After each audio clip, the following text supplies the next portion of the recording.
Hello there, and greetings to you. Welcome to Duel of the Takes, the movie and pop culture podcast that pins the wildest, most unpopular opinions head to head.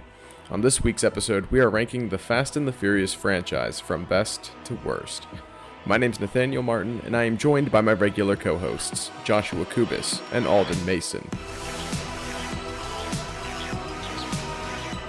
Hello everyone, welcome back to Duel of the Takes. Today we are doing a topic that is honestly so miserable, one of our co-hosts left the show permanently. We are doing the Fast and the Furious filmography ranked. This is interesting. This is like one of the longest going movie franchises that I can think of. Yeah. And also, it's one that has like evolved and changed quite a bit, and none of them are good. We'll discuss later, but I think one of them's good. I think there's a handful that are very, very entertaining, to say the least. I understand the audience and I understand the appeal of them. Yeah, absolutely. For most of them, these movies have made a lot of fucking money. Yeah. And they're going to continue to do so.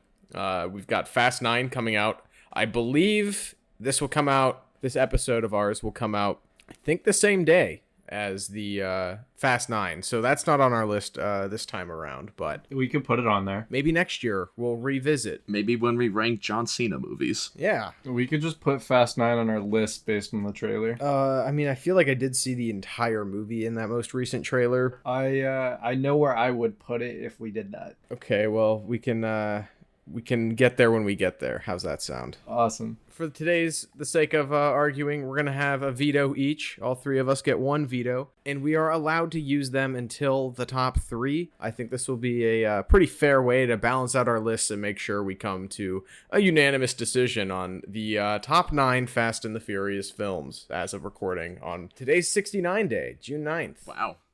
It really is. Nice. Josh, how about you go first? What is the worst Fast and the Furious movie? I'm gonna give it to Fast and Furious, not to be confused with The Fast and the Furious. This is the 4th entry.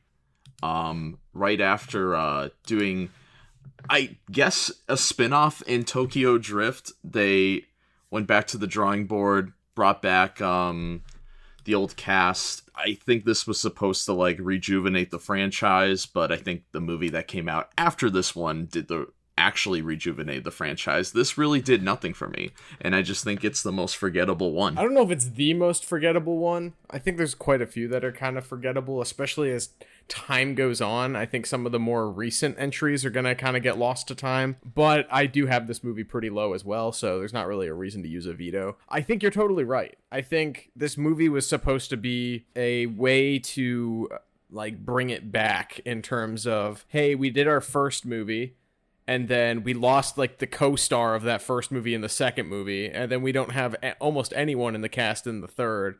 It was just like, this is really the one that feels the most like Fast and the Furious 2, as dumb as that sounds. Yeah. Yeah, it's definitely a weird movie because I agree, it doesn't completely reinvent itself. It just does it again. I think the movie that you're hinting at totally changes the momentum of this franchise. Absolutely. Yeah, I mean, I could see this at the bottom. I have two that are lower, personally. What do you think, Alden? I have one that is lower, but I don't think it matters.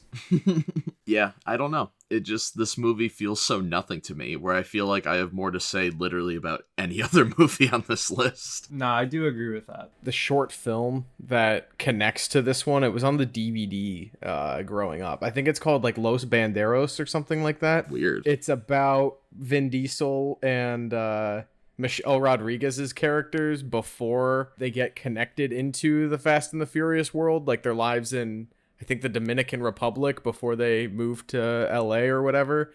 It's pretty wild. I mean, you definitely buy their relationship a whole lot more. I wish it was just part of the movie, in all honesty, because it'd be my favorite part of the movie. Interesting. It was like a 20-minute short. Vin Diesel's character, Dominic, the backstories of him sound way more interesting than whatever the character is always doing in the movies. Yeah, all right. So it sounds like Fast and Furious, number 9. Alden, what do you have it as your lowest film that is yet to be discussed? or number 8? Fast 8. I agree. It's it's one spot higher for me, so we're all in the same ballpark here. All right, why is the Fate and the Furious this low for you, Alden? Man, Can we mention that this film series has some of the worst titles in like film history? The worst title. If we're just ranking these by title, we're off on the right track right now. Fast and Furious is the worst possible name for the 4th name in a fucking franchise called The Fast and the Furious. yeah, Too Fast, Too Furious. It's pretty hilarious. That'd be number 1 if we're going by title. Yeah, these titles are fucking horrible. It's weird because, like, with Fast 5, they didn't just call it Fast and the Furious 5. Like, that works. And then, like, Fast and the Furious 6 is not The Fast and the Furious 6. It's just Fast and Furious 6. So really, shouldn't that just be Fast and Furious 2? It's so fucking confusing. And then Furious 7 is just Furious 7, not Fast and Furious 7. It's all over the place. And the new one, I think, is just called Fast 9, right? Yeah. I have no idea. The Fate of the Furious could be one of the worst titles. They call it F8. But it also is just spelled out as the Fate of the Furious. It's a mess. Why don't you like this one? Well, I haven't seen it, Gotcha. but it doesn't have Paul Walker. True. For reasons. I think it's one of its redeeming qualities is Charlize Theron is in it, but I don't care, so it still sucks. Isn't she like in the last 3? She's in the Fate of the Furious. She's in Hobbs and Shaw briefly, and then she'll show up again in Fast 9. She's in the trailer, so there's no surprise there. Damn, she's the Thanos of this franchise. I think the way they use Charlize Theron in this movie as Cypher is just like kind of a waste. Like, Charlize Theron's one of my favorite actresses working today. She's also like an incredible like action star. So I don't know why they just have her like sitting behind a computer and being like ultimate super hacker, terrible like villain. Like, there's a couple scenes where she's like real intimidating and stuff. Like, she straight up kills like pretty like significant supporting character just shooting her point blank in the face. Yeah. Probably the best scene in the movie. But yeah, no, I just feel like, you know, you can have your Dwayne "The Rock" Johnsons and your Jason Stathams and all these people in the movie, but don't bring in A-listers, don't bring in Academy Award-winning actresses into this. I have the same problem in Furious 6 or Fast and the Furious 6 or whatever the hell it's called when they bring in Kurt Russell. It's like, leave the A-listers out of here and just have fun with your B team, in my opinion. I don't know. I think it really detracts from the tone as having someone who is as good at acting as Charlize Theron just be the heavy in this movie. It's tough because I think it depends what you defined as A-listers too in Hollywood, because I mean, you have The Rock in these movies who is, I mean, he was the highest paid actor like the past decade, and a lot had to do with him coming into this franchise. That's true. But Charlize Theron also has that action star side with being in Mad Max and that, so I get what they were going for. If she had just come out of Mad Max, this is like what, 2 years after? So she just had Mad Max and then they waste her in this movie? Maybe it's like a slow build up, I guess, in a pro wrestling sense. Maybe Charlize Theron's like the main event, like heel going into Fast and Furious 10. God, it looks like she's once again like the villain that's putting things together in the new one, because you see in the trailer that she's like setting up John Cena's character to go after Dom. So maybe for the 10th movie, they're setting up a big action thing with her. I don't know. I just don't personally like the way that this movie decides to continue, like, after Paul Walker's, like, passing. And I think the way that they kind of, like, acknowledge that in a soft way in universe with Furious 7 is, like, really wholesome, where it's like, oh, you know, he's going off now, he's done, he's leaving this life, whatever, you know, like, it works. But then in this one, it's all about the marketing, it's all about family, it's all, like, it's trying to shove, like, the importance and, like, retug at the heartstrings that Furious 7 is able to do because of an actor's passing in the film of the next movie that is 8 movies deep into a franchise that's just a ripoff of Point Break. Yeah. Mm-hmm. It's very manipulative and I don't like it. I did not enjoy watching The Fate of the Furious in theaters. It's the first one of these movies that I was like, it's just way too freaking long. Yeah, these movies get longer and longer every time now. Yeah, and they get a higher and higher budget every time too. And like the part where they're racing through like the Arctic tundra and there's like cars and missiles exploding on ice, it's like this is getting wild. Like, I don't know. I like a little bit of bombasticness. I like a little bit of cheese, but I think as you guys see, a lot of the newer ones are pretty low on my list. Yeah. So number 8, F8, The Fate of the Furious. Damn, what's with our list in the number 8? We always have to connect the title to it, like Hateful Eight. Yeah, Hateful Eight did get number 8. I think there was something last week. I can't remember. It wasn't our main list. It was someone's list. They had 7 at 7 and nobody mentioned it. That would have been Ben. Shoutouts to Ben. Shoutouts to Ben. It's my turn at number 7. I had Fast and Furious here, but that's already placed at 9. And then I had Fate of the Furious at my lowest spot at 9. So the only movie in my bottom 3 that I've yet to discuss is Fast and Furious Hobbs and Shaw. For a spin-off, I think it's better than it could have been. I had a lot of fun watching this movie for the most part, but again, why is this movie over 2 hours long? Why is this movie 2 hours and 20 minutes long? It does not need to be that long. I like that it's exaggerated and it's as stupid as it gets. It's pretty much like it's straight up a superhero movie at this point. Like I'm cool with that. The banter between Hobbs and Shaw is cool. Like it also doesn't work that well because without Vin Diesel, like Luke Hobbs is not really bouncing off of anyone. It's kind of just like him and Jason Statham like pissing each other off over and over again. Idris Elba as the villain, as Black Superman, is just wild. He's just got like high tech, like, you know, gear and is able to like slow down time and read punches and stuff. But this movie has very little to do with cars. Like it's barely a Fast and the Furious movie. Super spy action movie, blow them up type shit. I think the only like parts with cars is Jason Statham's like McLaren and then the shop in Samoa. That's it. I do like that we get Helen Mirren as Jason Statham's mom. That shit was funny. Yeah. I forgot about that. No, I feel like this was like a good little like action comedy, but it doesn't connect to too much. It's just two supporting characters getting their own spin-off, which is fine. But, I mean, it didn't connect to any of, like, an overarching story or any major emotional beats. It just has a lot of fun, and I just didn't think that its action sequences were worth, like, going back to. Like, I'll watch this movie once and never watch it again. It's fine. I wouldn't mind seeing a sequel to this, but it's not, like, there's nothing about it that's unique. We're getting a sequel in, like, 2022. I just, read. Yeah, I mean, I think we're going to see a lot more Fast and the Furious sequels now that they said definitively that the 10th Fast and the Furious movie is the last one of the main series. Yeah, because I heard initially they wanted to make like 12. I think Vin Diesel's kind of getting tired of being in these, though, believe it or not. So I have Hobbs and Shaw like a place higher. I also have it a place higher. We have the same movie that might be lower than Hobbs and Shaw, Alden. Was it playing on a TV that was way too close to the ground 2 hours before I threw up?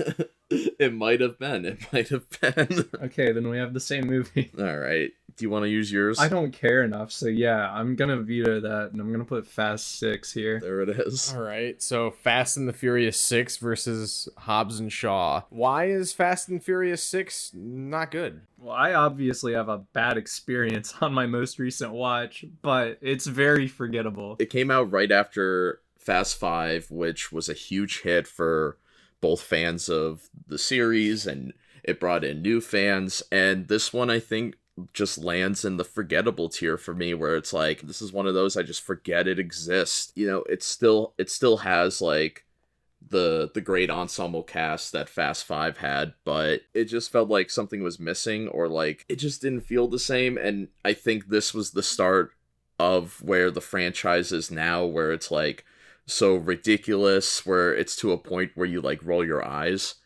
And I think this was around the start of it. They had the tank on the bridge. Yeah, Hobbs and Shaw, like I'm gonna use this word very like not like I'm gonna use the word unique, but in a sense where like at least the climax of Hobbs and Shaw, like The Rock used like instead it was on a Samoan island. He brought in some of his family members onto the set, like WWE wrestler Roman Reigns, and it just, at least the set pieces were a little more unique, and I thought it was cool. It felt like a memorable Fast and Furious climax where I just don't get that with Fast and Furious 6. I don't know. I think Fast and the Furious 6 was a good follow-up to 5, personally. I don't have it too much higher, but if I'm comparing this against Hobbs and Shaw, like, sure, I do think, like, incorporating The Rock, who kind of saved this franchise, more or less. At least the movie that he shows up in saves this franchise. Yeah. I don't know. I don't think having 2 supporting characters compares to having this whole family that makes the franchise so important and so unique or whatever, and that's what they shill in the marketing. I think Furious 6 is kind of cool because they're able to move from the epic action movie that is Fast and the Furious 5 and then kind of scale it back just a step. It's still a dumb action movie, very much so, but you still have that ensemble cast. I think a couple of the deaths in this movie are pretty impactful, not in the same way that Paul Walker's leaving of the family was, instead of, like, you know, his real life death. I mean, Gal Gadot dying in this movie, sacrificing herself to save what's-her-face, is pretty epic. The only thing I don't really like about this one is Letty's, like, memory being wiped and now she's, like, evil for a little bit. Like, that part's kind of cheesy. Yeah, I definitely don't like that. The whole Lost Memories arc in action movies is always really cringe. Fate of the Furious, where Vin Diesel's character turned evil, Dom turned evil. He was pretending to be a double agent because he was trying to stop Cypher by himself without getting everyone involved, and then he kind of got his mind wiped briefly too. It was a mess. I'm glad I haven't seen it. Since 2 of you feel the same way, I'm losing the majority vote here, and Hobbs and Shaw gets to fight another day. We have Fast and Furious number 6 at number 7. Oh, I misspelled Furious again. How am I misspelling Furious? I've seen too many of these movies. I've lost my ability to type and read. Well, Josh, it goes here, right? Yeah, I have Hobbs and Shaw at number 6. So do I. I just couldn't put this movie in my top 5. I'm surprised to see, going into the top 5, we have all 3 original movies still standing. Oh, yeah. You could tell we're Zoomers. I mean, if anything, we read more like millennials. The fact that we so fondly remember the first 3, but I'm all for it. I think Hobbs and Shaw belongs outside the top 5. Again, I think for a spin-off, or I guess the first official spin-off of these movies, it's fine, but it doesn't feel like a Fast and the Furious movie. It feels like we wanted The Rock, Jason Statham to team up and fight Idris Elba, and the context and the story around that really didn't matter at all. Is Jason Statham now like an action household name? Like Wrath of Man like just came out, and like a lot of people are actually like seeing that movie. Jason Statham has been an action hero staple since the first Crank movie, if not longer. I don't know why you're saying he's a new action star. He shows up in the Expendables movies as a washed up action hero like everyone else. Yeah. But I meant like to like a tier of like people are like, oh, I'm going for like Jason Statham. Yeah, no, that's been a thing for a while. Do people feel that strongly? Yeah. I think so. I guess I don't know. I guess I missed the Statham hype. Have you seen the 2 Crank movies? No, I haven't actually. Dude, I think they're a lot of fun. Any Guy Ritchie movie with Jason Statham and it rocks, but Crank it's wild. It's about a dude whose like heart will explode if he doesn't maintain a constant state of adrenaline. So, and he's like trying to stop the people who like gave him this curse. It's insane. He's like just jumping out of planes into like fight scenes. It's nuts. It's one of my favorite just dumb action movies. Like on the same tier of these Fast and the Furious movies. It's a lot of fun. Jason Statham rocks. Yeah, I like Jason Statham. I just like I didn't know like how much of like he has such a big following. I guess I just realized how much of a big following he's actually had over the years. All right. I think it's Alden's turn. Alden, what is the lowest in your top 5 of Fast and the Furious films? My number 5 is Too Fast, Too Furious. Wow, based. I agree. Yeah, I have Too Fast, Too Furious at my number 4. It could be number 5. It's yeah, I like Too Fast, Too Furious, even like without like the whole like ensemble Fast and Furious cast that like we know now. The title alone, great. I guess what I like about Fast 5, Too Fast, Too Furious kind of builds of what I like about Fast 5 is where they bring in like these entertaining characters and like they expand on it. They take 2 and 3 that maybe were disappointing in some fans' eyes because it didn't have Vin Diesel or like some of the iconic characters, but then they build on that where it all comes to like Fast 5 where you have Tyrese Gibson in it, you have the guy from Tokyo Drift in it, I'm forgetting his name. Han. Yes, he eats the chips and stuff. I think I just have a soft spot for Too Fast, Too Furious. Yeah, I like Too Fast, Too Furious a lot more than most other people, too. In doing research for this episode, I rewatched Fast and the Furious 6. I rewatched Tokyo Drift.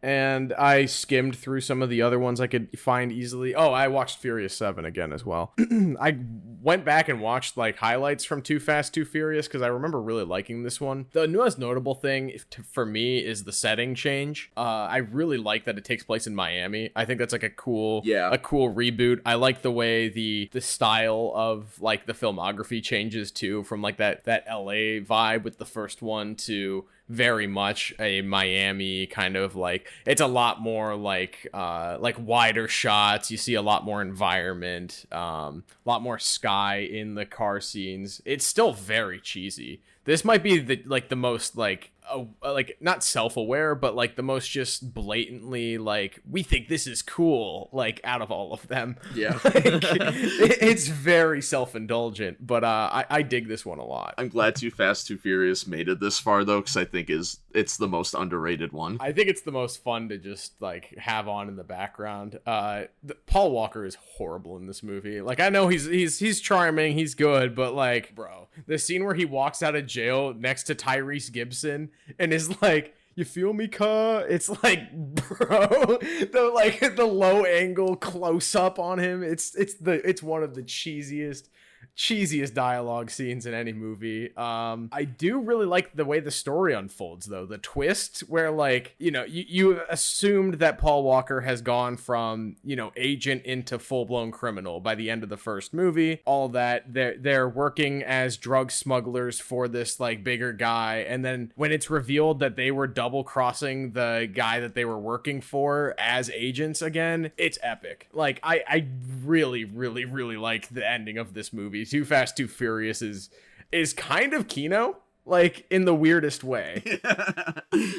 Even like growing up, I always liked Paul Walker. I kind of had a soft spot for Paul Walker as an actor because of that first Fast and Furious movie. He had that like green car. I always wanted to have a green car, and then my first car ended up being a green car. I don't know why I like always gravitated towards that character and car, but that's what I always think of when I think of Paul Walker. Yeah, it's a cool car. It's horrible what happened to him. We talked about how this, like, you mentioned that it was like a rip-off of Point Break. It very much makes sense. I think Paul Walker was like the Keanu Reeves of the 2000s. Yeah, I think so to a certain degree. I mean, I think this is very much his like staple franchise. Like, it's cool when he shows up in other things, but I don't think anything else was as big for him. Like, I think he's serviceable and fine in like Pleasantville and She's All That, but he's not like the main character. We kind of forget with the John Wick movies now, like pre-John Wick Keanu, I mean, his biggest franchise was The Matrix. And I think Paul Walker's Fast and Furious franchise is kind of similar, where the first one's iconic. The other two, people aren't the biggest fans of. Their careers were pretty similar.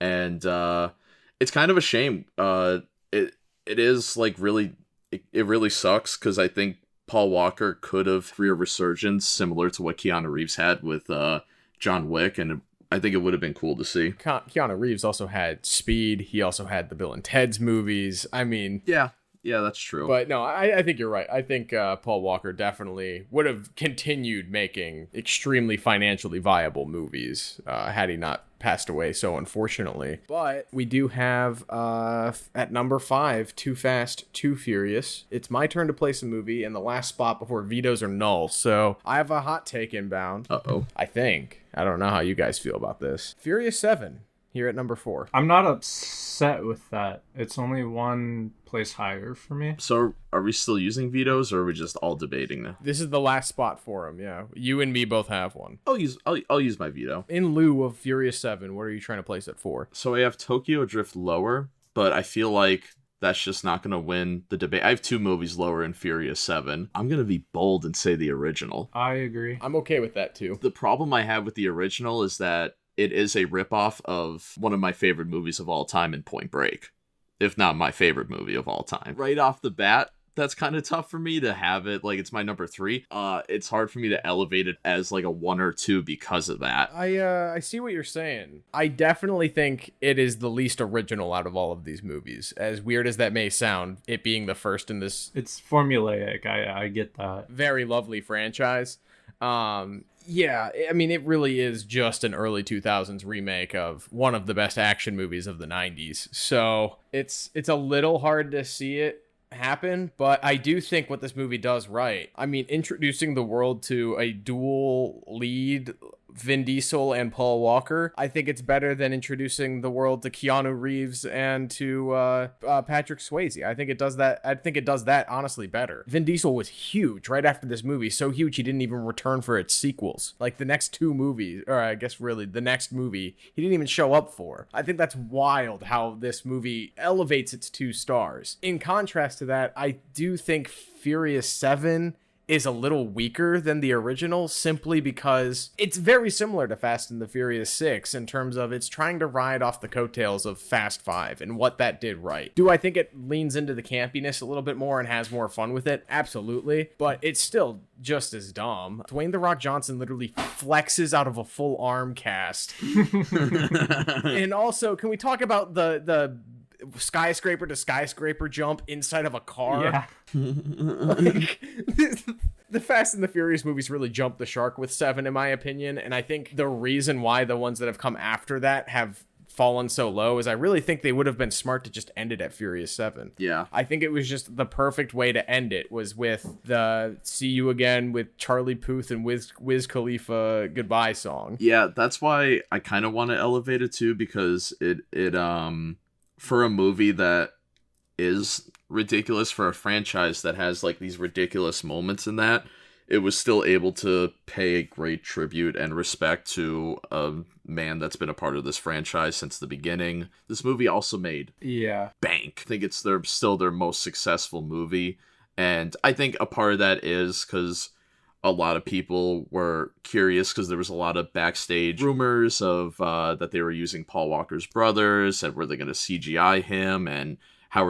people I think also want to know how are they going to pay tribute, because there was definitely a lot of fans of his. So I think there were a lot of fans of the original movie who may have not seen anything else and wanted to see Furious 7. I think just for that alone, like Fast 5 definitely rejuvenated the franchise, but Furious 7 also gave it a good send-off, even though they kept making more. Yeah. It gave it recognition that there is a fan base for it that not only cares about the stupid action, but actually cares about the actors in it. And yeah, so I think that's why I want to elevate it. My last kind of point to save the original and to try to elevate it into the top 3. I don't know how this is going to win people over. When I think of like early 2000s cinema, I mean like the Austin Powers sequels and Fast and the Furious are like the first things that come to mind, just in terms of like where Hollywood was at that moment. Like 2001, I don't think you could give a better time capsule than the first Fast and the Furious movie. I mean, it is as cheesy as it gets. The soundtrack, the cinematography, the fashion, especially at the turn of the millennium. This is what fashion looked like in Los Angeles, and it's cheesy as fuck. Like it's really wild. I don't know. That's kind of like my last point is like Furious 7. It's gonna blend in down the line with the same era of movies as Fast 5 through where we're at now with Hobbs and Shaw. Like I think stylistically those movies feel very similar. The original Fast and the Furious to me is stylized, and it has that touch of early 2000s charm that I don't think you'll find with too many more of these movies, or any other film for that matter. Was the Fast and the Furious the 2000s White Men Can't Jump? Maybe. When it came to their style? Maybe. Well, Alden, it's up to you. Oh, between the original and 7? I think the original should go below 7. So you think the Fast and the Furious should go at number 4? Yeah. Damn, I didn't think I would that was gonna work. Sweet. So that means our top 3 in no particular order is Furious 7, Fast 5, and Tokyo Drift, I think? Yeah. Fast and the Furious Tokyo Drift. So vetoes are null. I didn't get to use mine this time around, unfortunately. But that's okay. I didn't need to. What do you guys think is the weakest one left? Josh, I think you mentioned you have Tokyo Drift lower than the top 3. I have Furious 7 out of my top 3. Alden, is there anything that is in here that has not been placed yet for you? No, I'm good. This is one of my closest lists yet. Okay. Is this your top 3, Alden? Like, are all these movies in your top 3? Yeah, 7, Tokyo Drift, and 5. All my top 3. Damn. Not in that order. I lied. It's in that order. Okay, anyway, what do you guys think belongs here at number 3? For me, it's got to be Furious 7. I think it's 7 too. Yeah, I mean, I have Tokyo Drift lower, but honestly, I can't really fight it. I do agree. Furious 7 still has that ridiculous stuff where it could kind of jump the shark, and the movie itself is not as strong as a Fast 5. Yeah. This is the only one I've seen in theaters. Yeah, I haven't seen any of the other Fast movies, but I saw 7, and I probably won't see 9 in theaters. So I'll keep it this way. Yeah, I do like Furious 7 quite a bit. I don't mean to be a naysayer to it. I think that it is probably... I mean, it deserves its spot here in the top 3. It really does. At the very least, top 5. I think what it does for the franchise is really great. And like I said, I think it would have been a great, stopping point. Yeah. If it didn't make as much money as it did, and it made along the same amount of money as, Fast and the Furious 6, I think it probably would have been the ending point. But the real-life passing of Paul Walker, I think, really elevated this movie. I mean, the song See You Again was the most popular song of that summer. Mm-hmm. Yeah. It was simply unavoidable in 2015. So I mean, I think this movie has a lot of charm for sure. I do like its cheesy over the top moments. I mean, it really jumps the shark in a way that is keeping me entertained through what I think is one of the longest movies, if I'm not mistaken. I know it's over 2 hours, but this is when the movies just straight up became superhero films. Is this the one where The Rock actually rocked bottom somebody into a table? Yeah. Yes. Okay. That was epic. I also think that Jason Statham as the villain in this one, right? Yeah, because in 8, both him and The Rock, I think, are in prison or something. Jason Statham does a good job of being the villain of this movie. And, I mean, it's simply, this one feels like the last one where it's the family versus, one villain, one bad guy that's out to get them. It really works well in that regard. How many times have we said this? But it is a really good conclusion for Paul Walker's character. Absolutely. Yeah, even the whole music video around it. I mean, when you first see it, it's hard to have a dry eye. Yeah, especially if you grew up watching these movies. Like I reckon so many people that went and saw this in theaters did. It definitely was like an emotional beat, and I like how they don't. It's not exploitive. Mm-hmm. With what happened with the Star Wars sequel trilogy, I really wish. I mean, obviously, I don't need a pop song and a music video for Carrie Fisher's passing. I wish other franchises would take note of how well they handled this material and how they shape the ending of the movie to adjust to an unfortunate real life circumstance. For a film series that is this bombastic and this stupid and gets a lot of shit for just being like Transformers movies for cars guys. No, I mean that was seriously an effective way to end that character's arc. Yeah. So take note. Take note to who? Just in general. Just about anyone who's making a movie where you have an actor that is very old or near death for any reason. Kathleen Kennedy, Indiana Jones 5. I'm hoping Harrison Ford is okay. That's said photo of them. Like, it's kind of sad because no Spielberg or George Lucas, and it's like, what are we doing? Why are we here? I think I wonder how the press circuit's gonna go for that film. I really do. I wonder if Harrison Ford's gonna be in I don't give a fuck mode for that entire press circuit. With it being, I think it's the 40th anniversary of Raiders of the Lost Ark, I feel like half of the marketing is just going to be talking about how great Raiders was, and they're gonna use this movie to be like, oh, we're celebrating the legacy of Indiana Jones or something like that. Yeah, but the more I think about it, James Mangold's a fine selection to carry on that torch. I mean, it's a shame that no one else is associated with it from the original movies, or even Kingdom of the Crystal Skull for that matter, but I mean, James Mangold's made pretty great movies. That's true. I hope it's good. I hope it's at least the fourth best one. Those are kind of high hopes. those are pretty high hopes. I mean, Kingdom of the Crystal Skull is a lot of fun. I was about to say Kingdom of the Crystal Skull might be Secret Kino, but that's a discussion for another time. Kingdom of the Crystal Skull commentary track when? It's about to get bloody. It's going to be a bloodbath here. Fast 5 versus Tokyo Drift for the 1 and 2 spot. I have some real strong opinions on this one. Yeah, I think Tokyo Drift should win. I knew this was coming. I don't know. I'm gonna let Josh speak. I don't know how strongly I feel about these two in comparison to each other. I mean, what can you say about Fast 5 that hasn't been said already? One, it reinvented a very stale franchise. Yeah, totally. It shifted these movies from being about street racing and being about macho dudes who drive fast cars to being just straight up an action movie franchise, borderline a superhero franchise.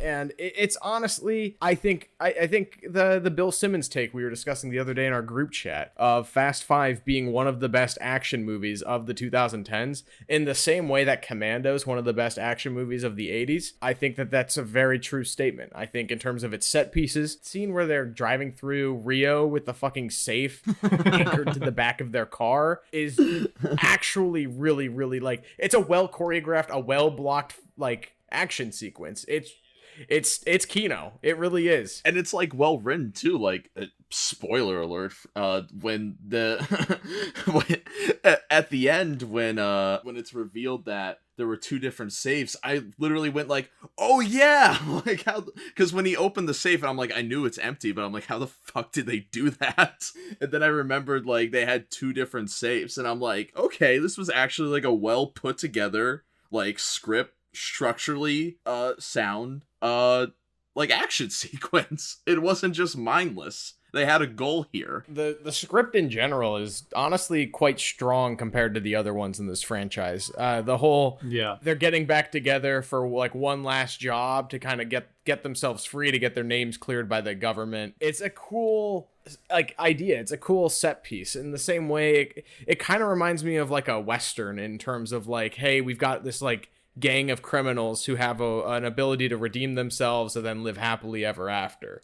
And that's kind of like what this is. In a way, it's kind of like a Suicide Squad moment. You know, all these people that have broken the law that are coming together and they're pulling off one heist and clearing their names. Like, it's a good setup, especially being 5 movies deep into a franchise. Definitely gotta talk about this. Once The Rock like steps in this movie, like right off the bat, it's like, holy shit, The Rock is awesome in this movie. Yeah, he really is. Besides Pain and Gain, this might be his best performance. When he drives in and like crashes into Dom's like iconic car and he has some kind of like one-liner, it's like, this is just fun. And I like the ending too, where he's like, you know, I'll give you guys a 5-minute head start. It's very much like the ending of Curse of the Black Pearl, where Norrington's like, oh, I'll give you guys a 5-minute head start. It's like, it's very funny. Yeah, that whole fight sequence between Vin Diesel and The Rock is like, it feels like they're going through walls. Like, it's like the Batman versus Superman fight. Like, it feels like two superheroes, like, going at it. Like, it is a little over the top, but it's so fun. It's just exactly what the franchise needed at that point. And, like,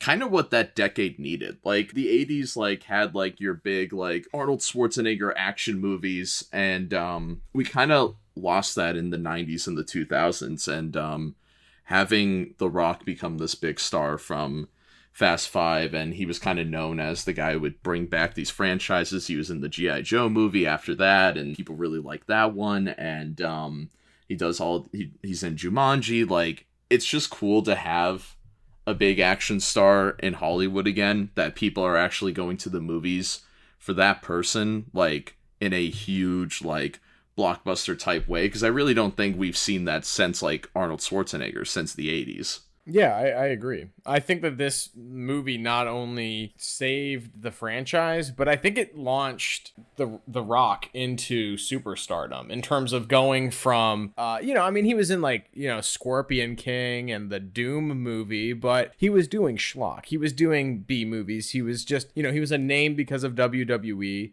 And they were like, oh, we can turn him into a movie star. This was the first one, I think, to really like sell that.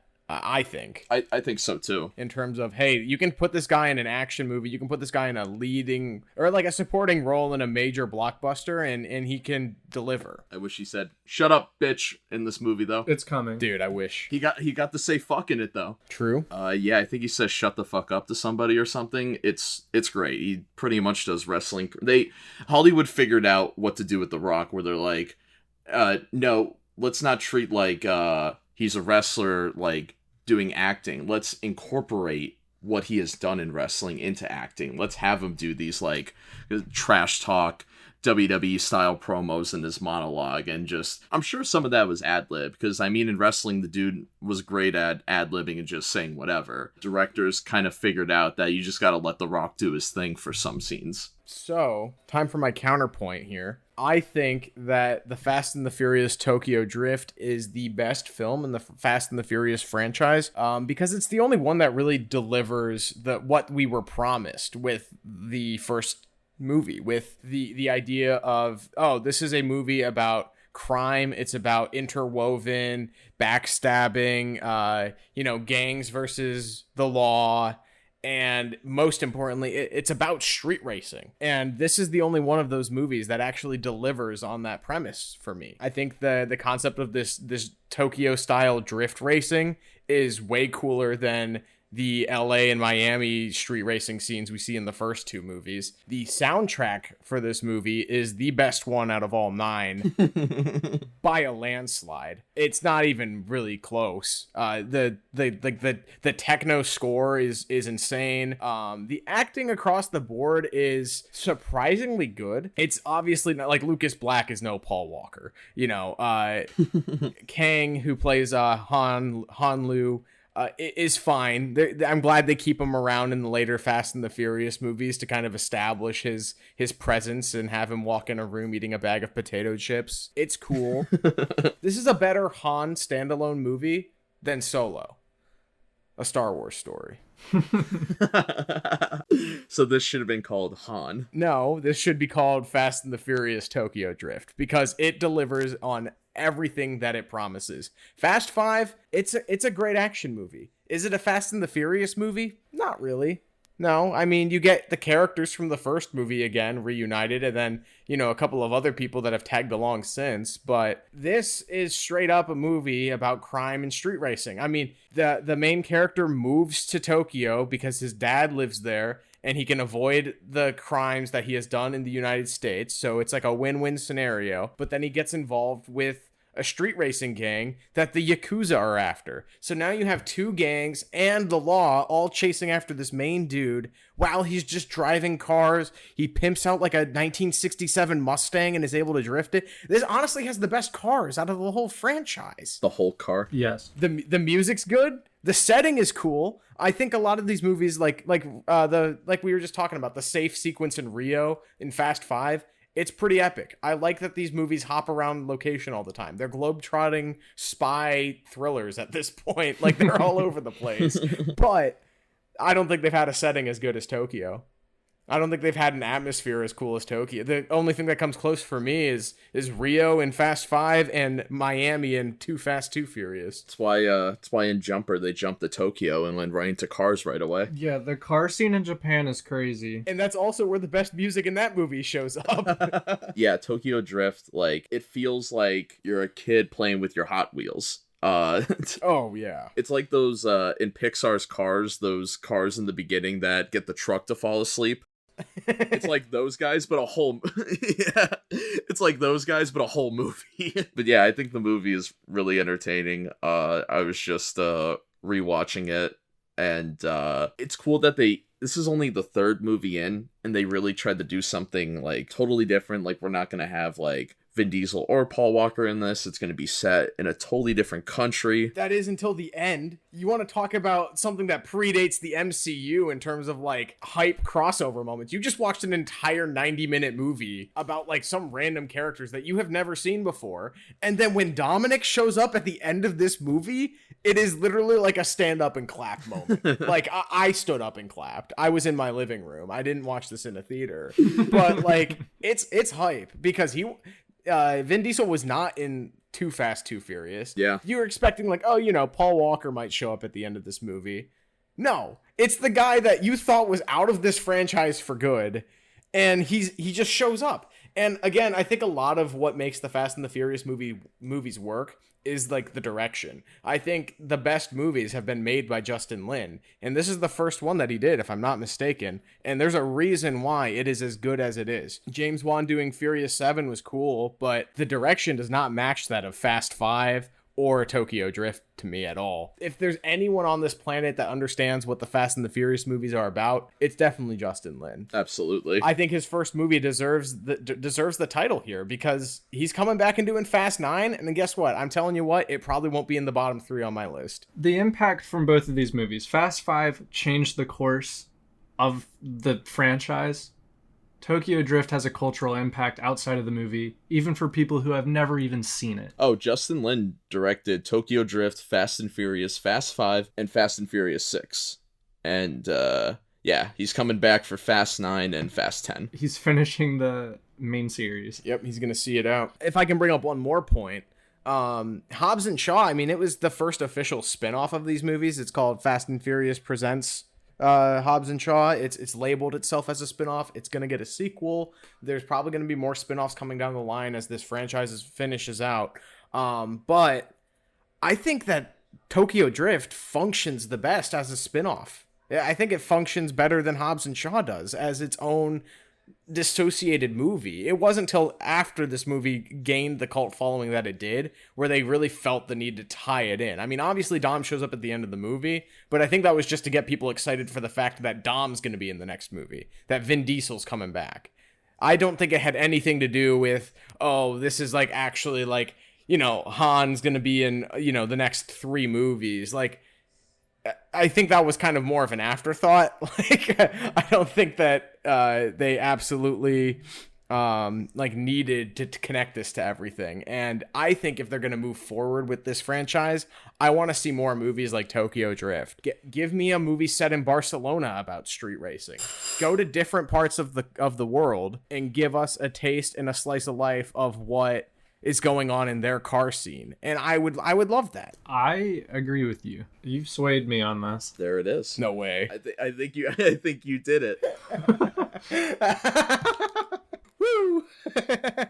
Tokyo Drift's in the final bracket at the end of the year. Honestly, good. Oh my god. Oh, that's going pretty far. Since about halfway through this list, I've had the song stuck in my head. Tokyo Drift going up against The Social Network.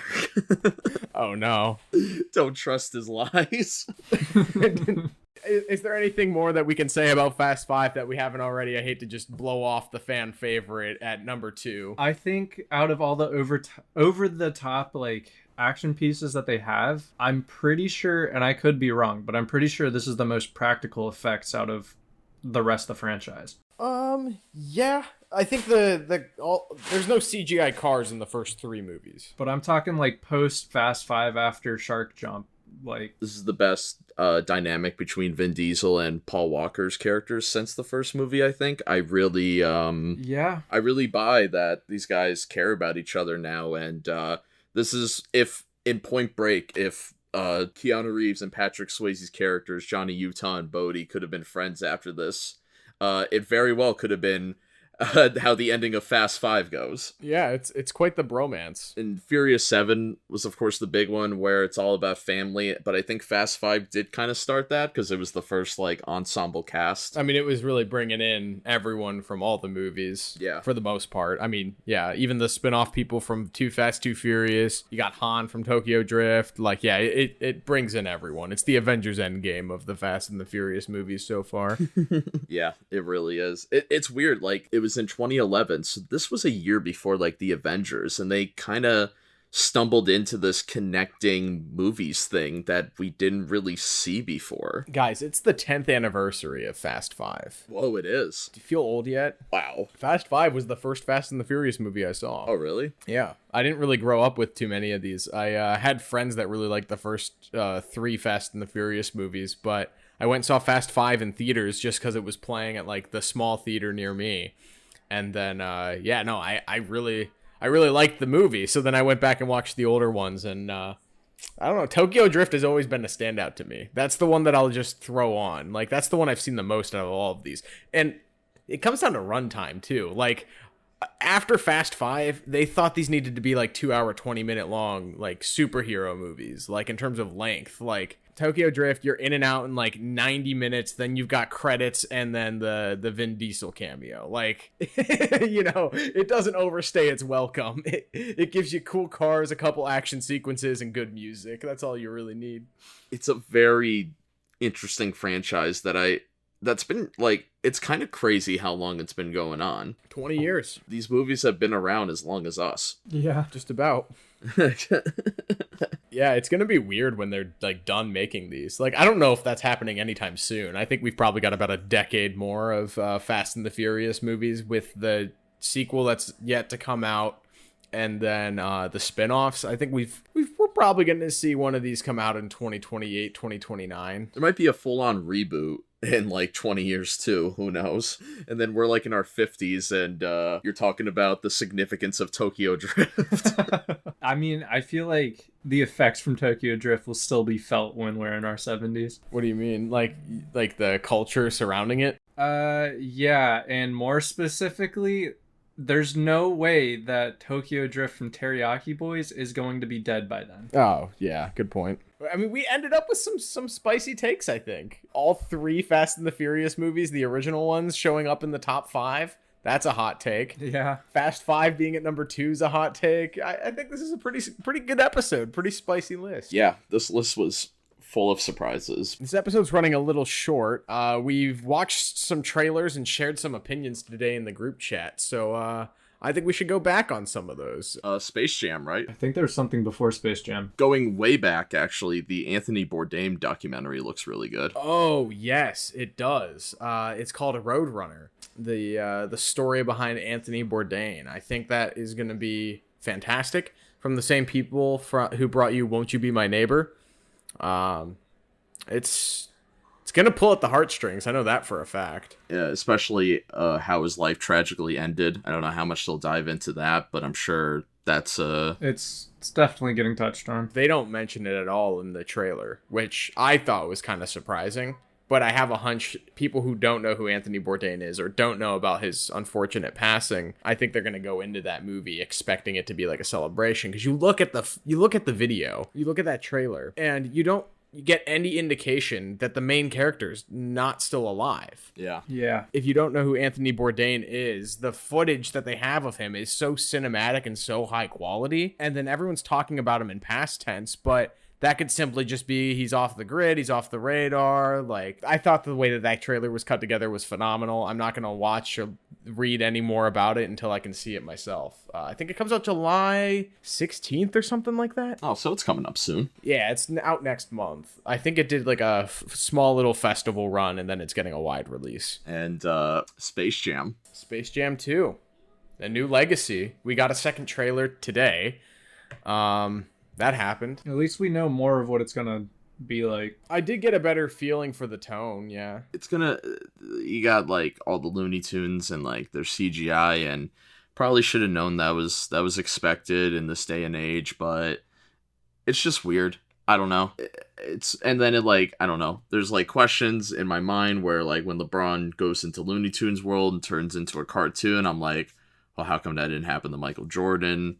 Oh, you're worried about the science behind. You're a CinemaSins type guy. Well, it's like, how is this gonna like?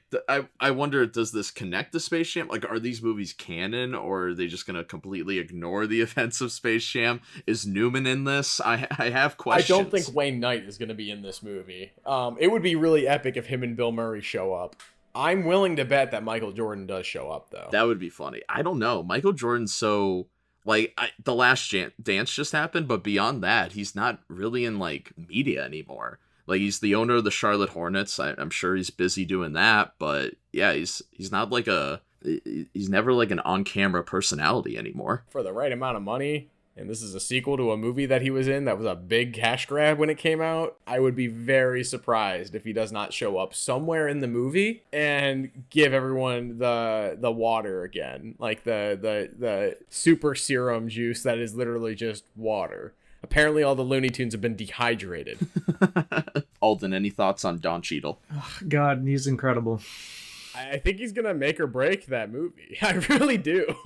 I think he's going to be the funniest part of the movie. I don't think so. I think they're going to fold with all the Looney Tunes characters, and I don't think LeBron is going to be good on screen at all. I have to say this trailer was much better than the first one. I like that it wasn't just hey, we're Warner Brothers, look at all the cool properties we have, Ready Player One type shit. It was a little bit more reserved, a little more focused on the tunes, and I think that's what I hope that's the tone of the movie. If we get an hour of good Looney Tunes moments, I think we'll be fine. I do not think we're going to see the tunes come into like the real world. Like, I don't think we're getting any Looney Tunes back in action type moments. Even the scene in Space Jam, the first one, they sneak into the house and have to get his sneakers. Like, that was cool to see as a kid, but I don't think we're seeing any of that this time around. The only thing that's missing is, I know like current NBA players like Anthony Davis, Damian Lillard, I think are both in it. So they have a group of NBA players that are in this movie.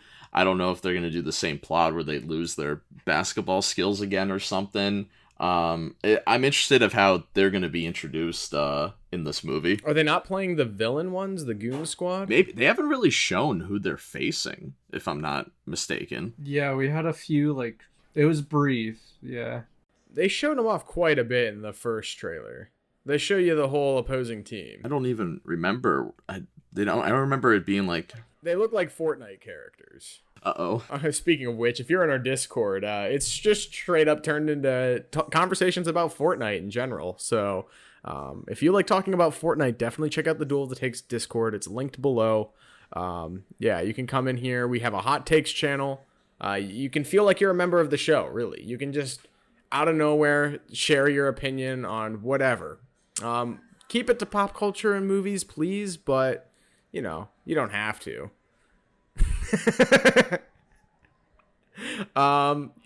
Do we want to cast some predictions on the MCU the rest of the year? We still have 4 Marvel movies coming out. We are halfway through the year right now. I can't believe it. We are halfway through the year, and we have not gotten a single Marvel movie still, but there are 4 yet to come out this year. With the lack of Marvel movies the past year, I really thought maybe Marvel movies financially were going to take a dive, like Black Widow potentially.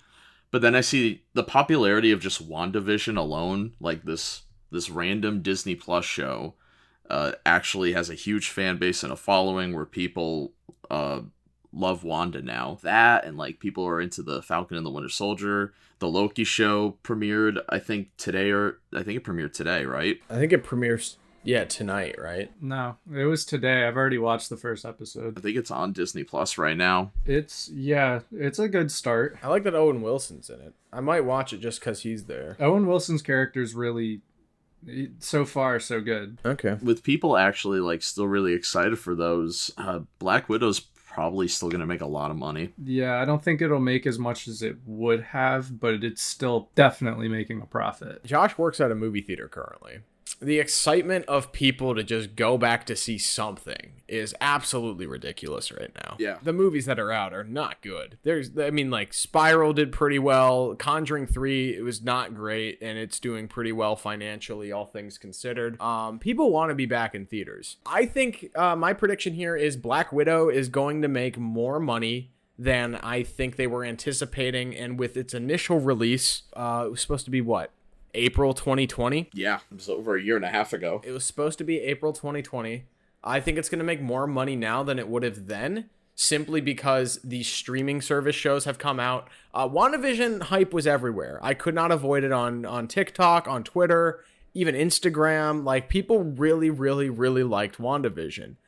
I don't think that same sentiment carried over to Falcon and the Winter Soldier. I don't know if it was just the structure of the show, if its writing just wasn't up to snuff, or if it was too much of a transition, because it very much feels like they're trying to get these 2 characters in Sam and Bucky. They're trying to transition them from being sidekicks into the main staple heroes for a Captain America 4.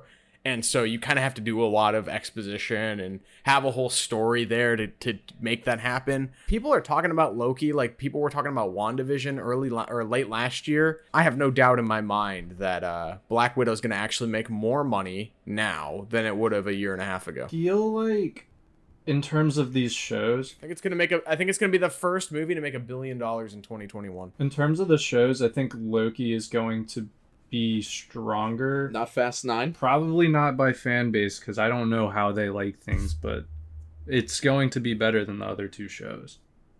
Just judging by the first episode. Wow. So Owen Wilson would say, wow.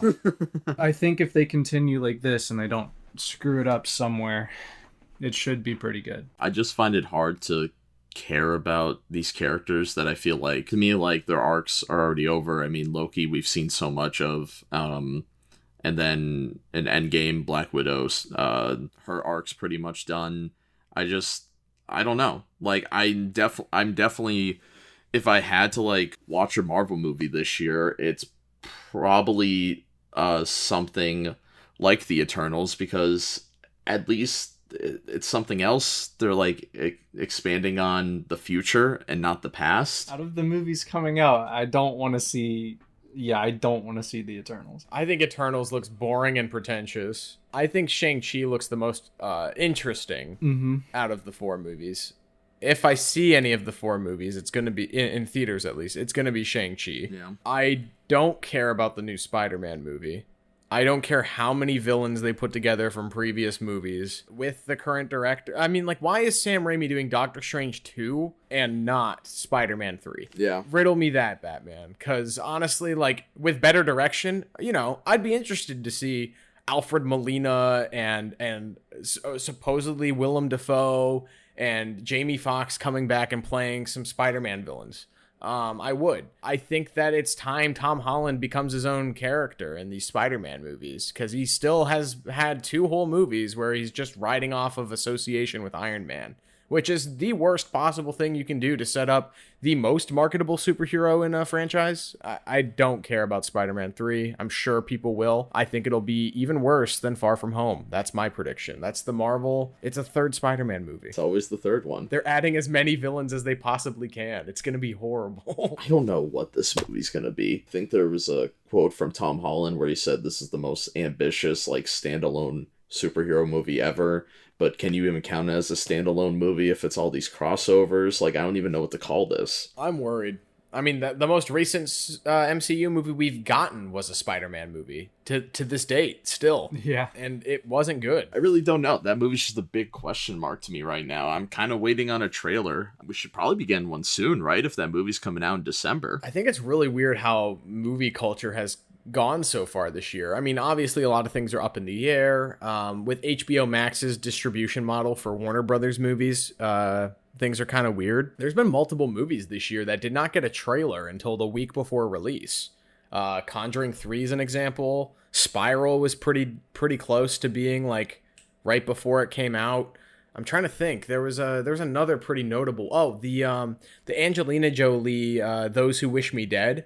That trailer dropped 5 days before the movie was out in theaters and on HBO Max. Yeah, I didn't even know that movie, like, existed until, like, it was out. Yeah, same. Yeah, and it's written and directed by the guy who did Hell or High Water, which is one of my favorite movies. The guy who wrote Sicario, the guy who wrote Prisoners. I mean, a very, very talented screenwriter is behind that movie. So it's one I want to see, but I feel like we're not getting a heads up on too much right now. We sort of got like a Shang-Chi teaser. We got an Eternals teaser. We still don't know what the plots of those movies are going to be at all. Yeah, they keep calling them, like, teasers, but they feel like full, like, trailers to me. Well, when they're 2 minutes long or longer, yeah, they are full trailers. It's weird too, because I feel like we just gotta have an era where, like, trailers were showing too much, and now we're, like, in this teaser era that are kind of as long as a trailer, but they don't give out too much anymore.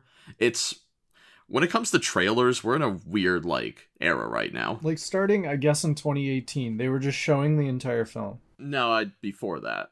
the Batman v Superman trailers. Oh, I didn't even watch them. The Fast 9 trailer on the topic of today's episode. I mean, dude, I feel like I watched that whole movie in that trailer. It's like 3 minutes and 20 seconds long or something like that. I was like, dude, you just revealed your like finale in this movie. Like the characters that are coming back show up in the trailer. I'm like, whoa. This character hasn't been in a movie in 3 movies, and now he's back, and you're showing this off in the trailer. Yeah, but Josh, you said earlier when I predicted that Black Widow will be the first movie to make $1 billion since the pandemic, or since the start of the pandemic. Fast 9, I think, is going to come really close. I do. Yeah. It might beat it to the punch. I just think it's going to be one of those things where it's more of a slower burn, and Disney, in the way that they crunch their numbers and do their box office reporting, this movie's guaranteed to make $1 billion. I'd be willing to place a bet on it, actually. I'm not going to, because I don't have a gambling problem yet. I'd be willing to place a bet that a movie that should have come out in 2011, now 10 years late, is going to make $1 billion. And I'm not seeing it in theaters. Don't ask me to, Josh. I refuse. We'll see about that. Life finds a way. She's dead. What are you talking about? Maybe. Unless we learn that she has a way to revive herself or something in this movie, and then she's showing up in Avengers 5. If anything, I could see like Florence Pugh's character becoming the next Black Widow, I guess, or something in like the next Avengers movie. I don't know. I don't see that unless they introduce other Avengers, which maybe Hawkeye's in this. Why would they cast Florence Pugh though? Then like they casted like an actress that has been in some great movies these past couple of years. This feels like this is the usual Marvel thing, is what they do, is they get these actors and they have like these like 10-year plans for them. I mean, yeah, but then you have like some others where they just don't do anything. Like Jeff Goldblum, they just used him in one movie and he will probably not show up again. Jeff Goldblum is not a young and upcoming actor, Alden. No, but he's a big name. He's been a big name for like 30 years. He doesn't need the MCU. I would argue that Florence Pugh certainly doesn't need the MCU either. She does not need the MCU. Scarlett Johansson didn't need the MCU. Right. And I think that's what Josh is saying, though. Is there a younger actor who has potential and longevity to be in several movies if they need them to be? I think, I don't know. The rumor and the speculation that I'm seeing from fans, which granted they thought Mephisto was going to be the villain of WandaVision, so. Yeah, no. This same crowd is saying that they're setting up a young Avengers. I mean, we've got a Hawkeye show that's going to have the protege, the new young Hawkeye, who I believe is being played by Haley Steinfeld. Yeah, should be. If I read that correctly. I think they set someone up in Falcon and the Winter Soldier. I don't know. I watched episode 3 exclusively of that show. Well, Falcon himself is the Captain America now, right? So he'll just be there, I guess. Did you guys see the poster that they revealed for Doctor Strange Multiverse of Madness? Because Miss Marvel's on there. Oh, yeah. I don't think I did. Yeah, all the Marvels are going to be in the same movie. Yeah, I was about to say Captain Marvel 2 is now the Marvels, right? I don't know. I feel like they're probably setting up like a younger second wave of Avengers. To completely spoil Loki or whatever, I think they're setting up the multiverse stuff with the show. Sounds like that's what they're trying to do. I don't know. This is a weird phase. In Fast and the Furious 10, do you think the family is going to be able to take Thanos? I don't think this rumor was real, but did you hear about the Fast and Furious and Jurassic World crossover? That would be so ridiculous. I'd love that. That's probably not real. I do want that. I don't even know how they're both Universal properties. It could happen. That would need to be a multiverse thing. The ending of wait, this is how it could work, I guess. So the ending of Jurassic World 2, right, has like dinosaurs, like they're now free in the world, like it's an actual Jurassic World now, right? So like imagine like like Vin Diesel like driving around and all of a sudden like a raptor like falls on his car. If they did it, that's exactly how it would happen. He'd be driving down the road and a raptor would just cut him off. That could enter an entire like Dwayne The Rock Johnson like cinematic universe. I mean, Rampage, he can communicate with kaiju through sign language. I mean, this could open a lot of doors. Are we going to see Dwayne "The Rock" Johnson riding the T-Rex from Jurassic World? Oh my, imagine. Dude. With George the gorilla behind him. Oh, and we also, Alden, you brought this up yesterday. They're bringing back Crypto the Superdog, and he's being voiced by Dwayne "The Rock" Johnson in a DC animated movie coming out next May. And I think Kevin Hart's gonna be Ace, which is whatever, but he's back. Was he gone? Nothing like has been released at all with the characters since the show in the early 2000s. Yeah, I think it's been airing on Boomerang, and that's probably the most you get. I think we'll leave it at that, guys. Thank you, everyone. Anyone in the audience who's sticking around for our show. We are going through a bit of a transition period now, as the YouTube channel indicates, but things are looking up. We've still got high quality podcast episodes coming out every single week on Thursdays. So thank you, everyone, for sticking with us. What's your favorite Fast and the Furious movie? If you're watching along, if you're on YouTube specifically, leave us a comment. We want to know your list. Is Tokyo Drift one of the worst, like Rotten Tomatoes indicates, like Screen Rant indicates, like every other publication that I've seen talk about these movies indicates? Or is it Secret Kino? Is Too Fast, Too Furious your favorite? If it is, you're based. Is there a correlation between Grand Theft Auto games and Fast and the Furious? When did the GTA Vice City game come out? 2003, I think. So it was after Too Fast, Too Furious? It's like the same year, I think. That's interesting. 2002. Oh, okay. Okay. So they were in production at the same time. That makes more sense, because it's like, man, when I watch Too Fast, Too Furious, that's definitely like got like the same energy. Thank you for listening to today's episode of Duel of the Takes. Next week, Julie Hardy, the founder of Sad Eyes, will be joining us for a conspiracy-filled Independence Day special. And remember, if I don't see you, good afternoon, good evening, and good night.